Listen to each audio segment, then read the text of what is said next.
Hi friends, welcome to Neela's kitchen. நம்ம இன்றைக்கி என்ன பார்க்கலான்னா உருளைக்கிழங்கு மசாலா ஃப்ரை எப்படி செய்யலான்னு பார்க்கலாம் வாங்க. ஆயில் ஊற்றிட்டு கடுகு சீரகம் போட்டுங்க. உருளைக்கிழங்கு இப்படி தோலோடு கட் பண்ணிக்கோங்க, அப்போ தான் டேஸ்ட் சூப்பராக இருக்குங்க. இந்த மாதிரி போட்டு நல்லா ஆயிலே டீப்பாக ஃப்ரை பண்ணிக்கணும். நல்லா ஃப்ரை ஆகணும். சிம்லேயே வச்சு அடிக்கடி ஃப்ரை பண்ணிக்கோங்க. ஃபைனலாக மஞ்சத்தூள் கொஞ்சம் போட்டு ஃப்ரை பண்ணிக்கோங்க. அடுப்பை ரொம்ப சிம்மில் வச்சுக்கோங்க. ஃபைனலாக நல்லா உப்பு போட்டு ஃப்ரை பண்ணிவிட்டுங்க. நம்ம எடுத்து வச்சுருக்க மசாலாவையும் போட்டுக்கோங்க. வீட்லேயே அரைச்ச கறி மசாலா தூள் நான் 1.5 ஸ்பூன் எடுத்துக்கிறேங்க. அதை போட்டு நல்லா டீப்பாக ஃப்ரை பண்ணிக்கோங்க.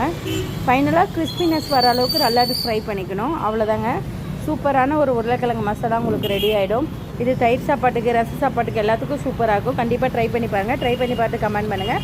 இந்த வீடியோ பிடிச்சிருந்தா லைக் பண்ணுங்கள், ஷேர் பண்ணுங்கள், மறக்காமல் சப்ஸ்கிரைப் பண்ணுங்கள். தேங்க்யூ ஸோ மச் ஃபார் வாட்சிங். பை. ஒரு சூப்பரான உருளைக்கிழங்கு மசாலா ரெடிங்க.